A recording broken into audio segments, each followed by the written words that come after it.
Assalamualaikum warahmatullahi wabarakatuh. Alhamdulillahirabbil alamin. Wassalatu wassalamu ala asrofil anbiya'i wal mursalin wa ala alihi washabihi ajma'in. Rabbi shrah li sadri wa yassir li amri wahlul 'uqdatam min lisani yafqahu qawli. Amma ba'du. Yang kami hormati dan muliakan pemirsa Tribuners, khususnya yang beragama Islam dimanapun kalian berada, kembali berjumpa dengan program Mutiara Islam Tribun Medan bersama Transitive Learning Society Total Produksi untuk Indonesia. Bersama saya Muhammad Rizky Ramon telah hadir narasumber yang akan membahas ataupun berbincang terkait dengan tema kita pada Jumat pagi yang berbahagia ini. Adapun tema kita pada hari ini adalah nikmatnya menuju kebahagiaan.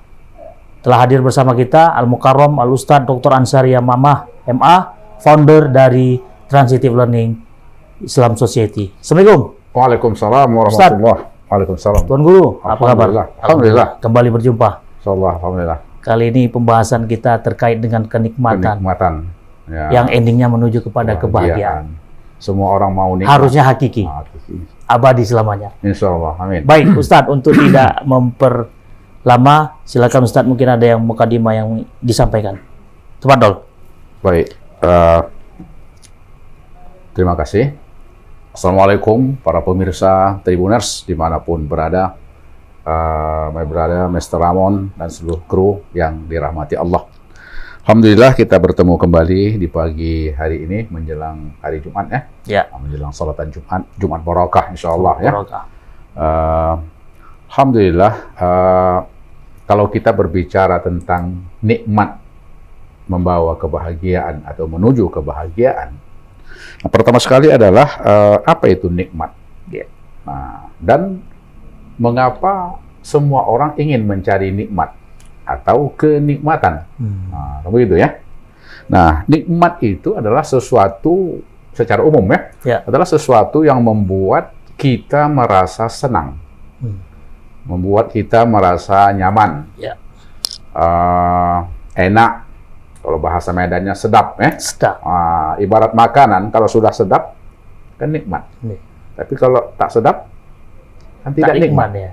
Begitu kira-kira ya. Betul. Nah, tentu saja semua orang ingin mencari sesuatu yang sedap, sesuatu yang nikmat, sesuatu yang mengasihkan. Nikmat ini juga mengasihkan. Nah, jadi nikmat ini memang sesuatu anugerah dari Allah kepada manusia. Ini anugerah dari Allah. Diberi Allah rasa nikmat. Kalau sempat rasa nikmat dicabut, macam contoh tadi makan, tak berasa lagi lidah tuh. Hilang kenikmatan terhadap kuliner. Ya, seperti kita sakit mungkin ya Ustaz ya. Sakit misalnya, jadi cabut. Terasa lagi. Tak terasa lagi. Rasa daging rendang tuh. Tak terasa lagi. Jadi memang nikmat ini sebuah anugerah dari Allah. Inilah yang patut kita syukuri. Dan itu semua mendapatkannya Ustaz ya? Semua manusia ya? Ya, semua orang dikasih Allah nikmat itu. Jadi kita masih merasakan kenikmatan. Oleh karena itu satu yang kita garis bawahi bahwa nikmat itu, rasa nikmat itu, kenikmatan itu adalah anugerah pemberian dari Allah. Oleh karena itu, tapi tentu saja nikmat atau kenikmatan ini ada yang berdimensi positif, ada yang berdimensi negatif. Bukankah sesuatu yang sedap itu bisa baik, bisa tidak baik? Tergantung pengelolaannya. Tergantung pengelolaannya. Oke. Nah, makanya ada dalam buku Buya Hamka, kalau saya tidak salah, apa itu? Nikmat Membawa Sengsara. Ada filmnya tuh ya? Ada filmnya itu ya. Jadi nikmat membawa sengsara ini, nikmat ini dua dimensi. Disinilah kita umat Islam, generasi muda, juga generasi tua lah, termasuk semua ya. Betul. Artinya harus bisa memilah nikmat yang membawa maslahat dan nikmat yang membawa mudarat. Itulah tadi nikmat membawa sengsara. Nah, lain kalau sengsara membawa nikmat. Ini kan jauh nih ya. Jauh. Dan persepsi sudut pandangnya juga berbeda. Benar. Mungkin orang lebih senang, lebih mau sengsara dulu baru nikmat daripada nikmat dulu baru sengsara. Sengsara. Nah, ini dalam konteks Islam ini mungkin ya happy ending lah ya Ustaz Ya, ya. happy ending, Ah, oke, happy ending. oke. Nah, itu dia. Oleh karena itu, nikmat itu, my brothers and sisters, akhwat, karena Allah kasih nikmat kepada kita dengan segala fasilitas yang ada ini nikmat. Tentu saja kalau ditanya Ustadz mana nikmat yang paling besar? Banyak. Pertama nikmat iman dan Islam. Ya. Yang kedua nikmat kesehatan. Ya. Kamu gitu? Betul. Kalau tadi sakit kata Bung Ramon, Aduh. udahlah. Makan gulai pun nggak terasa ya kan Ustaz? Hah, Semua tawar ya. minum Semua- kopi pun terasa tawar. Minum sangir pun macam air teh ya. Jadi begitulah. Apalagi nggak ada uang untuk membayar ya kan Ustaz? Itu juga. Makin Jadi, sakit dia. Kenikmatan ini atau nikmat ini kan terkait dengan psikologi. Salah satu dimensi ya. Betul. Makanya kadang-kadang nikmat ini misalnya orang yang baik hati, suka memberi. Kalau dia memberi, dia merasakan kenikmatan. Tapi kalau dia tidak memberi, dia merasa tidak nikmat. Ada yang kurang. Ada yang kurang. Betul. Itu dia. Jadi nikmat ini terkait dengan psikologi seseorang. Orang memberi terasa nikmat. Tapi kalau tidak memberi, kok macam kurang nikmat rasanya. Ada yang kurang. Betul. Yang berbahaya itu nikmat menerima pemberian. Tapi bagaimana kita bisa menerima nikmat pemberian tapi kita tidak pernah memberi kan gitu Ustaz? Itu Panjang lagi kajian panjang itu. kajian lagi ya. Jadi Iya, iya. yang kita nikmat merasa menerima atau merasa nikmat pemberian inilah pemberian dari Dari Allah Allah. Subhanahu wa taala. Anugerah Allah dikasihnya berbagai fasilitas supaya kita ini bisa hidup dalam menikmati anugerah Allah. Dalam konteks ibadah. Ibadah Kalau di kepada Islam, Allah. betul. Begitu dia kan? Betul, betul. Makanya oleh karena itu betapa banyaknya nikmat Allah. Allah sudah tegaskan dalam Al-Quran. Pertama kata Allah di surah Al-Duha misalnya, "Fabinikmati rabbika fahaddits." Jadi kalau ada nikmat, kasih tahulah kawan-kawan. Kasih tahu, ceritakan. Jangan menceritakan nikmat pun kita pelit kali. Nikmat pun dimakan sendiri. Intinya berbagi lah Ustaz. Berbagi, Kan gitu. berbagi. Jadi pinomat kata Allah, "Fabinikmati rabbika fahaddits." Jadi nikmat-nikmat Tuhan itu sampaikan kepada orang. Tetapi tentu saja menyampaikannya bukan berarti kita show off force, apa namanya itu ya? Iklan ya. Bukan iklan, iya. bukan dalam bentuk iklan. Pamer. Oke. Tetapi dalam bentuk pembelajaran. Pembelajaran. Artinya kalau kita mendapatkan nikmat, katakanlah tadi kita kalau memberi, kita merasa nikmat. Maka boleh kita ceritakan kepada seseorang dalam konteks pembelajaran, bagaimana dia juga kalau memberi, dia merasa nikmat. Mentradisikan pemberian, berarti si pemberi merasa nikmat. Tapi dilihat dari pengertian nikmat tadi yang udah Ustadz jelaskan, kan ada tolak ukur juga Ustadz ya, terkait dengan kenikmatan ini. Karena sedikit banyak itu kan memang penilaiannya berbeda di persepsi masing-masing manusia. Benar. Nah, apakah nikmat itu sekecil apapun harus kita syukuri, ataukah memang jangan sampai kita menjadi kufur akan nikmat itu, Ustaz? Nah, itu gimana bisa? Benar sekali, Mr. Ramon, my brother. Sampaikan ke tribun. Jadi, nikmat dan kenikmatan tadi saya katakan kan berkaitan dengan psikologi. Tidak bisa diukur dengan sesuatu yang materi semata-mata.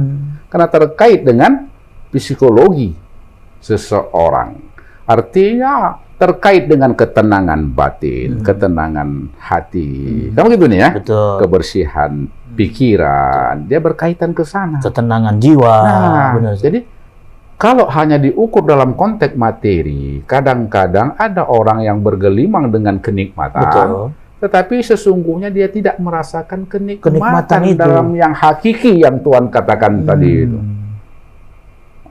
Karena kenikmatan itu membawa kepada kebahagiaan. Artinya tidak ada kenikmatan yang tidak bahagia. Bisa juga hakikatnya seperti itu, tetapi ada kenikmatan itu, itulah tadi yang membawa sengsara. Kalau sudah sengsara, mungkin sudah tidak ada lagi kebahagiaan.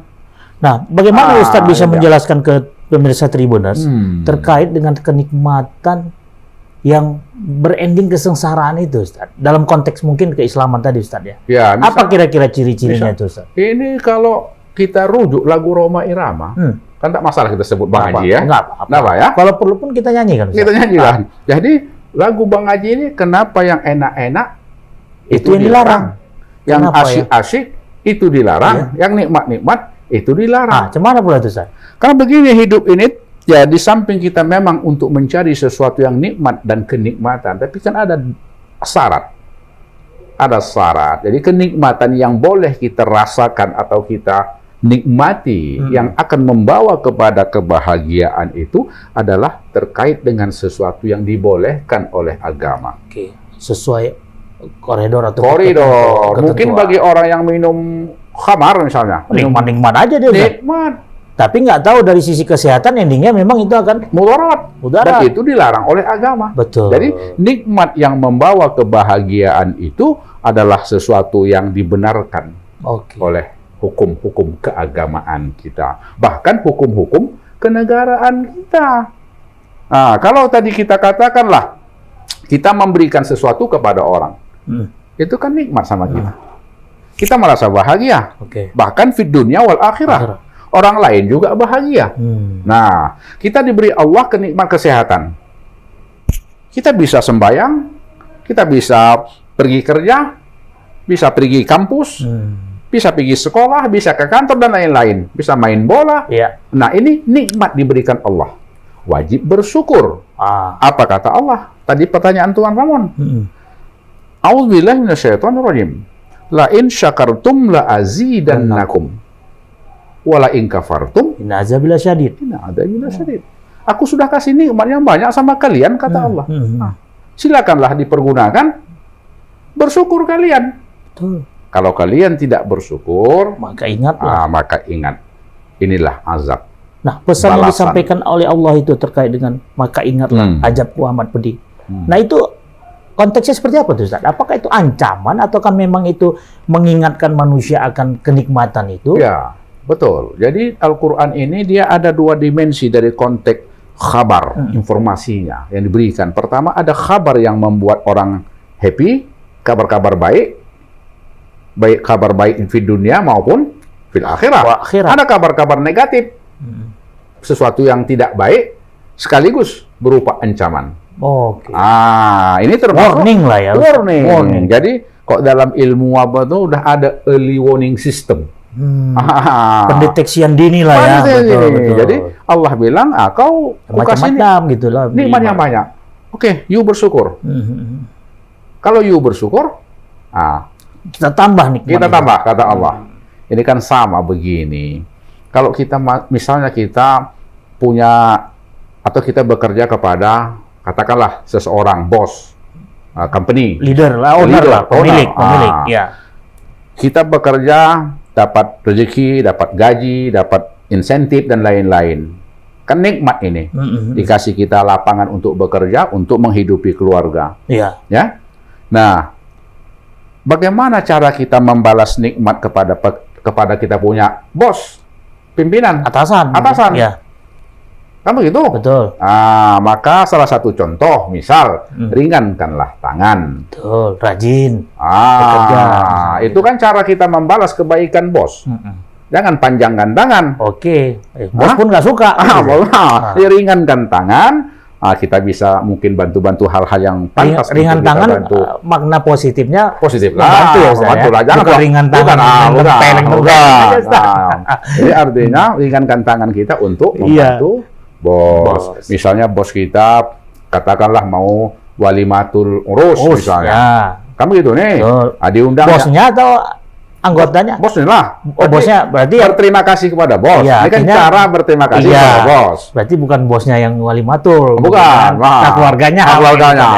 Nah, kalau diundang bos misalnya kita hari jam 10. Jam 8, jam 7 sudah hadir di situ. Untuk menanyakan sesuatu apa yang bisa kita bantu dalam memeriahkan acara itu. Ini cara kita bersyukur kepada bos. Misal. Tapi kan orang melihat persepsinya kan, Ustaz. Nah, ini maksudnya apa nih? Datang jam 10 tapi dia datang jam 8. Muncul makna negatif kan? Oh, Ustaz? tidak. Karena dia kan tahu. Pamer atau dia mungkin Tidak. konotasinya negatif. Pertama, kalau orang berpikir itu jangan diambil alih. Karena itu hubungan kita dengan bos kita. Benar. Bos kita kan tahu. Oh, ini mana yang gue. serius, mana yang betul-betul ikhlas. Gitu ya, benar. Sama dengan Allah tadi, kita bersyukur. Benar. Kasih Allah kita nikmat. Kita banyak rezeki, banyak duit. Kita kasih sedekah atau hadiah. Tapi dengan tidak meriakan dengan kegiatan itu kan? Allah kan tahu. Maha tahu. Oh, nih hamba gue nih, pamer nih. Kan gitu nih. Oh, nih memang tapi masih ada korelasinya Ustaz ya? Masih ada ya? Oke. Jadi kata Allah, banyak ini nikmat, you bersyukurlah. Kalau kalian tidak bersyukur, awas. Akan ada akibat-akibatnya. Contoh, my brother, seseorang diberi jabatan. Ini kan nikmat dari Allah, anugerah kenikmatan. Betul. Karena menjabat siapa yang taksur jadi ketua? Oh, pastilah. Jadi pemimpin. Oh iya. Kan begitu? Disegani. Kan dipandang. Didengar. Walaupun salah pun didengar pula. Jadi kan semua orang mau jadi ketua nih. Pasti. Jadi ketua, jadi pimpinan, pejabat. Anggota tak ada. Kan begitu? Atau dia merangkap anggota juga, Ustaz? Tidak. Maksudnya dia jadi ketua, pemimpin, pejabat, dan lain-lain. Siap. Kan nikmat banyak dikasih Betul. Allah. Nah, kalau bersyukur kamu, tambah nikmatnya. Tambah. Tapi kalau kau tak bersyukur, ada ancamanku, kata Allah. Nah, ancaman itu bisa fit dunia, dimulai dari fit dunia sampai fit akhirat. Continue lah. Nah, jadi ancaman dunia itu bisa saja dengan ancaman-ancaman kaedah-kaedah, adat, norma-norma, atau hukum-hukum yang berjalan di negara. Negara kan sudah memberikan patokan hukum. Betul. Apa namanya ini? Iya. Ada patokan hukum. Undang-undang. Jadi kalau dilanggar nikmat yang dikasih oleh Allah melalui tangan pemerintah, tangan rakyat, pegang nih nikmat ini. Pegang, sesuaikan supaya nikmat ini tidak membawa sengsara. Tapi nikmat membawa bahagia. Amanahlah dalam memegang nikmat. Kan itu ceritanya ini. Benar. Nah, jadi segala sesuatu itu yang membahagiakan kita, jadi pemimpin ada nikmat. Siapa yang tidak nikmat jadi pemimpin? Datang orang, salam, senyum, melayani ya Ustaz ya. Salam, tangan awak dicium ya kan? Apa tak? Enak, nikmat lah itu. Nah, tapi ingat, jangan sempat membawa atau melanggar menyebabkan Allah mengancam dengan la azina wala in kafartum inna adzabil syadid. Nah, ketika seorang diamanakan menjadi pemimpin Ustaz atau ketua tadi, itu kan ada persepsi yang muncul di pribadinya, ini suatu kenikmatan ataupun ini suatu ujian. Nah, itu gimana Ustaz menyikapinya Ustaz? Ya, memang pada hakikatnya kalau kita lihat para alim, sahabat Nabi yang diberi amanah, misalnya Umar bin Khattab, dia juga mengatakan bahwa ini adalah ujian.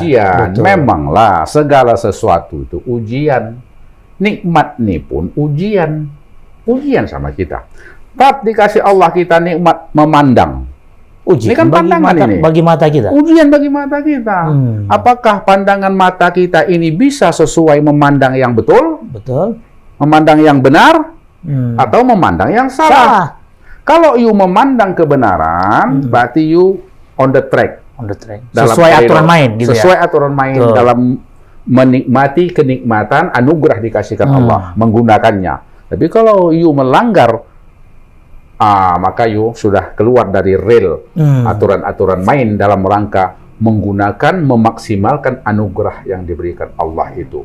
Nah, orang yang merasa orang yang sudah menyalurkan kenikmatan ini, maksudnya kenikmatan yang diberikan Allah tuh sesuai dengan koridor-koridor hukum agama dan hukum pemerintah. Apabila ada sama dia nikmat dikasih Allah dalam berbagai dimensi tadi itu, duit, jabatan, pengaruh, apa lagi, kuliner, perempuan, wanita, semualah, pendamping misalnya ya, semua lah. Bukan maksudnya keluarga ya. Iya, kenikmatan keluarga. Jangan nanti perempuan dan wanita ini kadang-kadang negatif juga, ya kan? Iya, itu dia ada dua sudut pandang itu ya, Ustaz. Jadi semua dikasih Allah kenikmatan ini adalah amanah.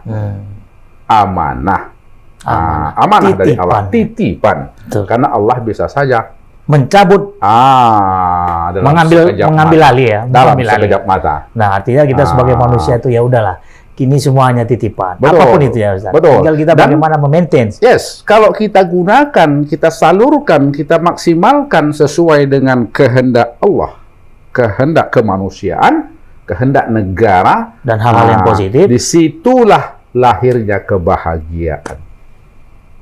Nah, makanya kalau sudah banyak nikmat, apabila sesuai, maka bahagialah. Bahagialah ending. Nah, sama tadi kita mulai kan dengan kuliner tadi.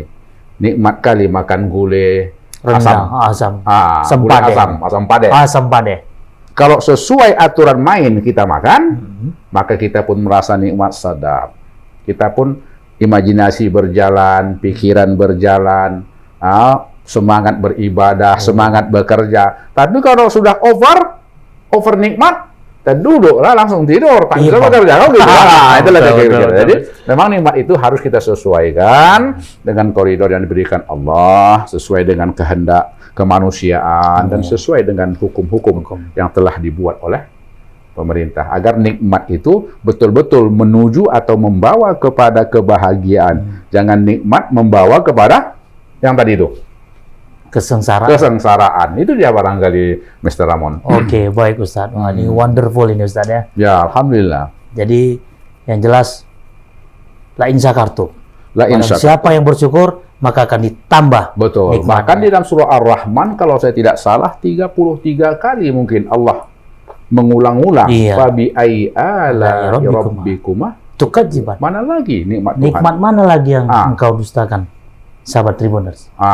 Itu dia. Nah. Cuman banyak kita, banyak Lalai, manusia lalai, tidak tahu bersyukur bahwa itu nikmat dikasih Allah bersifat temporer. Benarnya memang nikmat itu diberikan oleh Allah itu adalah jalan kita menuju kebahagiaan yang hakiki tadi. Ya, Ustaz. Betul. Sesuai Itu dengan dia. tema yang kita Ya. sampaikan pada Jumat Nah, pagi. sekarang pertanyaan bagaimana supaya kita banyak merasa nikmat? Maka banyaklah kita bersyukur. Semakin banyak kita bersyukur, semakin banyak kita merasa kenikmatan. Ingatlah, kenikmatan itu jangan diukur dengan duit tadi ya. Materi. Jangan diukur dengan materi. Materi ini hanya alat, bagian daripada alat untuk mendapatkan kenikmatan. Tentu saja untuk mendapatkan kenikmatan ini, umat Islam kita disuruh untuk bekerja keras. Bekerja keras. Harus Melakukan produktivitas. Kalau dalam Islam transitif, gerakan total produksi. Kalau kita gerakan total produksi, bekerja keras, dapatlah fasilitas yang membawa kepada jalannya kebahagiaan. Dan bagaimana produksi kita itu ataupun produktivitas kita itu bisa bermanfaat bagi orang lain. Karena sebaik-baiknya seorang manusia adalah bisa bermanfaat bagi orang lain. Betul. Contoh lain misalnya, dikasih banyak duit, orang kaya. Misalnya nih, banyak duit kan, ada anak yatim. Kalau dia tidak kasih, tapi itu nih, sesungguhnya dia tidak merasakan kesenangan dan kebahagiaan. Oke. Kenapa? Karena anak-anak yatim orang susah, ini kan tanggung jawab orang kaya. Betul. Untuk membantunya. Makanya ada zakat, infak, sedekah dan lain-lain. Makanya ya, kalau banyak duit, banyaklah mencari kenikmatan dengan berbagi kepada orang lain. Ada jabatan, maka gunakanlah jabatan itu untuk kemakmuran masyarakat, bangsa dan negara kita. Dan lain-lain lah. Siap. Begitu kira-kira. Oke, baik. Pemirsa Tribuners, Dr. Ansaria Mama MA, founder dari Transitive Learning Society, telah menggambarkan kepada kita semua bagaimana sesungguhnya kenikmatan itu agar mendapatkan kebahagiaan yang hakiki di akhirat nanti.